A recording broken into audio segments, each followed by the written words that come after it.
Patrolling the capital almost makes you wish for a nuclear winter. It may not be winter anymore, but I didn't want to wait 7 months. Who knows what might happen between then and now. So, I start my life the same way all women do. Skipping through the boring stages of my life that don't matter and nobody cares about. With both the BB gun and Amada's 10mm pistol at my disposal, I have a sizable nuclear armament already when exiting the vault. I briefly allowed Butch to use my BB gun, in the hopes that he'd blow himself and his mother up, but he just gets confused and both of them get killed by roaches. Every other person who can die on the way out of the vault does. Except for Gomez, because he's chill like that. Then I step out into the wasteland and start running south to chase radio signals. I want to complete Operation Anchorage. Not for the reason you think, okay? I don't want to do the exploit. I don't even know how. I mean, if I did, I would. I just want to get power armor training super early.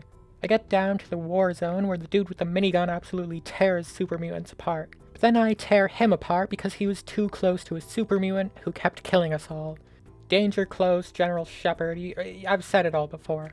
I get down to the Outcast's bunker and sit down in the simulation chair.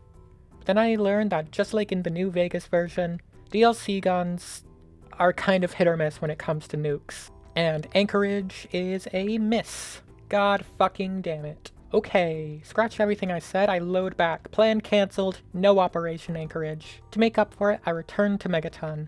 Mr. Burke asks me to plant a fusion pulse charge on the nuclear bomb. And I do. Not being able to do Operation Anchorage made me mad! And one of the many toxic traits I inherited from my toxic father is taking out my anger on entirely unrelated people who don't deserve it.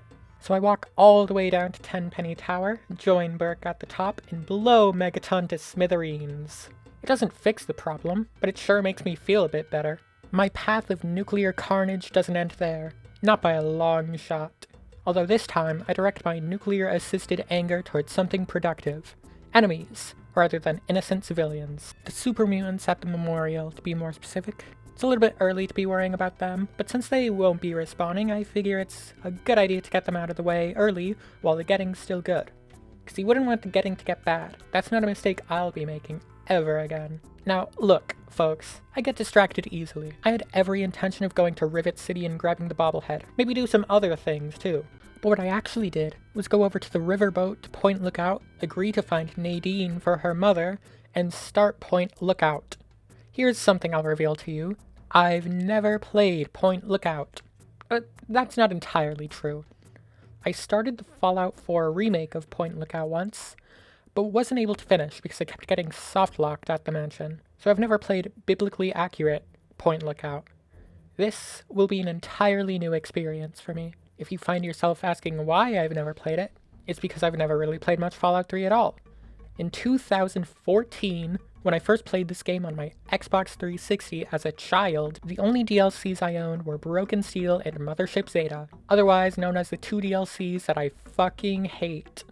It's honestly a shame that I never owned this one, because now that I'm playing a functional mansion incident, I think this is fucking awesome. 2014 Parable. Sweet, young, innocent 2014 Parable would have loved this. Especially the segment with Desmond calling out tribals before they burst through the doors. I just know that young me would have loved it, so it's a shame that poor kid didn't have the $5 to spare for it, and was stuck with fucking Mothership Zeta instead. Jesus, what a travesty. Anyway, I didn't catch the full story. I'll do a regular Point Lookout playthrough at some point, don't worry. It was something about Desmond wanting me to infiltrate the tribals at their church. I think I can handle that. After all, when I was in 4th grade, I was voted most likely to be an agent of the CIA. That's not a joke. That's a real thing that happened to me. And to be honest, I don't quite know what they meant. I begin my infiltration by being asked to retrieve the seed of the gatekeeper's mother. Way ahead of you, man. Oh, it turns out he was actually talking about a plant out in the swamps. I wade through the nasty, parasite-infested water, blowing up various generations of crab folk along the way. When I get to the plant, my paranoia gets the better of me. I expected it to be a trap. I grabbed it anyway, and I died. But I lived, except now I'm on a heavy drug trip. Whatever was in that plant may have been playing tricks on my mind, but those tricks were getting a little too real for my liking. After my drug-fueled walk through the swamp, I wake up and return to the cathedral, where they welcome me in. I go meet their leader in his secret cave of praying, where I learn that they actually worship some AI hologram. Just like the Spanish Inquisition, I wasn't expecting that at all. I inform Desmond about this AI, and he gives me some fucking garbage to put up on the Ferris wheel. On my way there, the AI voice of AI Professor Calvert speaks to me. Calvert wants me to dispose of the device given to me by Desmond. Honestly, this is just like Call of Duty Black Ops 2 Zombies. I don't know which of these two is the better option, but in that game, it was the dead guy. So I listen to the demands of the voices in my head and throw it out. Then I go back to the mansion just in time for it to be blown to smithereens. I definitely wasn't expecting that. Maybe the dead guy was the wrong choice after all. Underneath the lighthouse, I encountered Desmond again, but I convinced him that I'm actually a genius strategist who just wanted to get on Calvert's good side to get his guard down. That's not true at all, but he doesn't need to know that. Desmond beats a trash can to death, then we confront Calvert. Desmond spends a while yelling at his brain tank, and I mull over which one I want to kill, before deciding to blow up Calvert. Desmond gets caught in the blast anyway.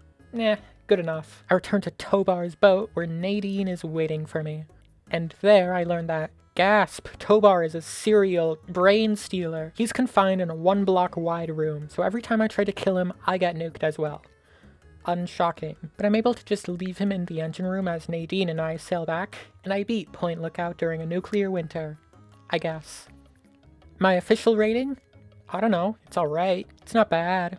Like I said, I'll have to give it a legitimate playthrough later, but I didn't hate it. It was cool. It reminds me a lot of Far Harbor, which is a good thing. As much as I rightfully talk complete shit about Fallout 4, I absolutely love Far Harbor, except that one part. We don't talk about that one part. Now that I'm done getting distracted, I finally go to Rivet City to take the bobblehead. And do some other stuff like I mentioned, which in this case is starting stealing independence. I don't really want the Declaration of Independence, I just want Sydney's submachine gun. I'm not saying I'm gonna kill her for it or anything, I'm just saying, like, statistically the chances of her surviving are she's not gonna. But let's not get so worried about hypotheticals and statistics when we're not even there, because I first start going to Galaxy News Radio.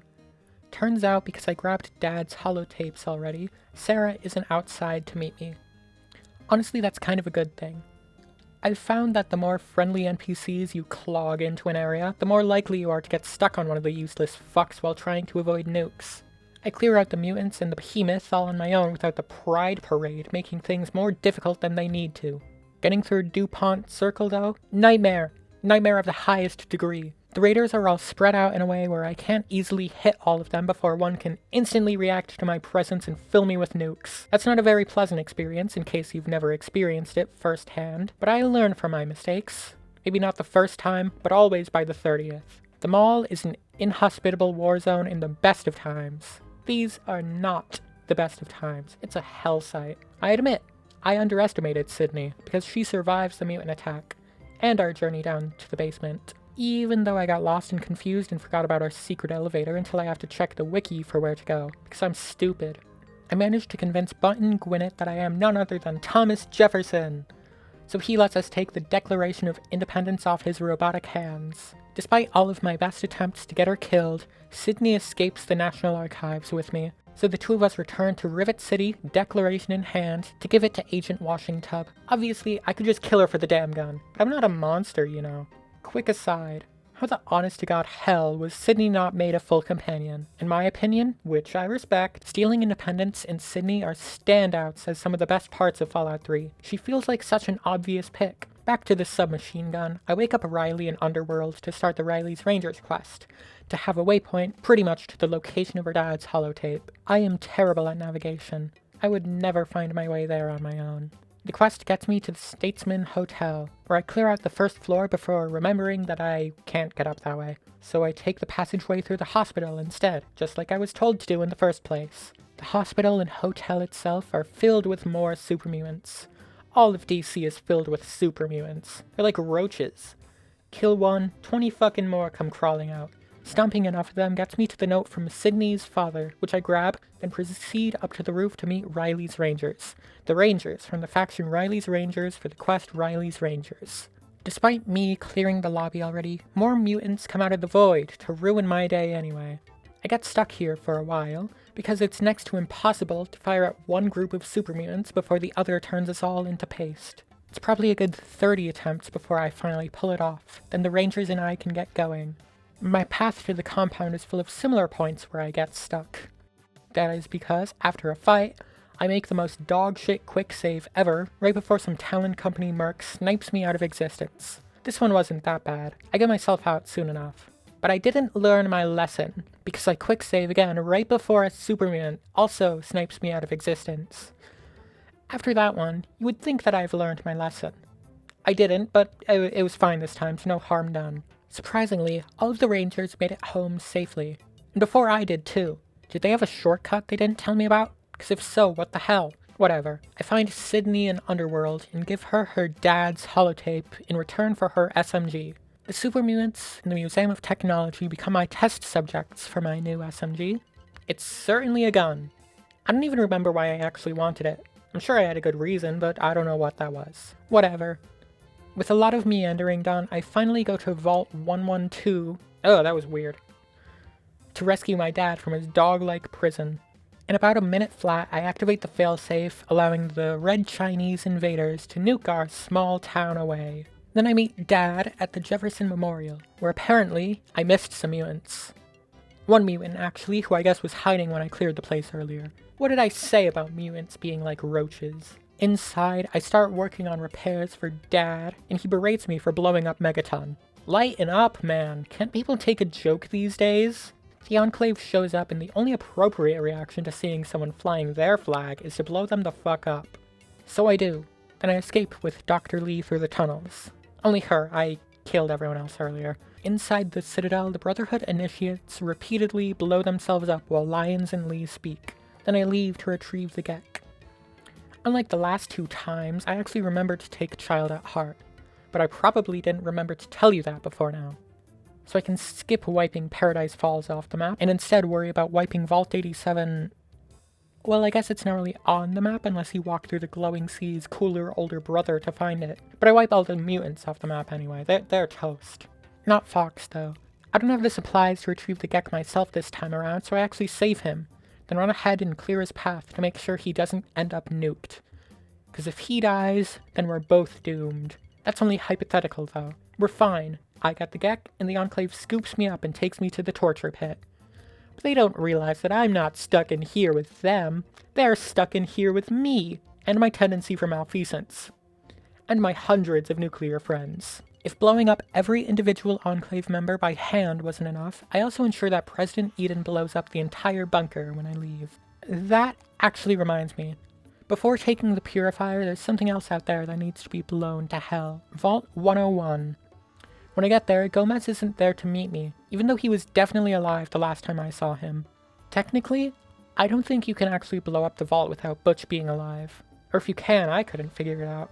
Though, honestly, I didn't try that hard. The next best thing is to just blow up everyone inside. It's not as good, but close enough.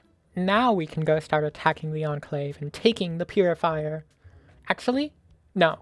Believe it or not, I get distracted again, because I noticed that the exit from Taft Tunnels is still unlocked. I don't know why I've never looked before. Out of sight, out of mind, I guess. But I wanted to check it out and see if the way to the Purifier is locked now. And it is. Sad. When I leave, Dr. Lee also exits with me, as if I were leaving for the first time. Strange. But back to the Enclave, okay? Prime leads the long way there while I provide cover fire.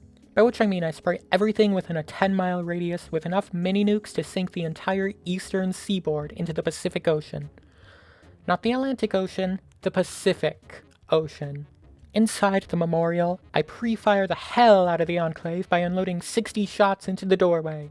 Then I realize it's the wrong fucking doorway, so I put another 60 in the right one, witness the vessel of God, and confront Autumn. I allow him to surrender and tell him to leave, but then I shoot him in the back, exactly like he said that I would. For the Purifier, I decide to make the ultimate sacrifice by going in myself.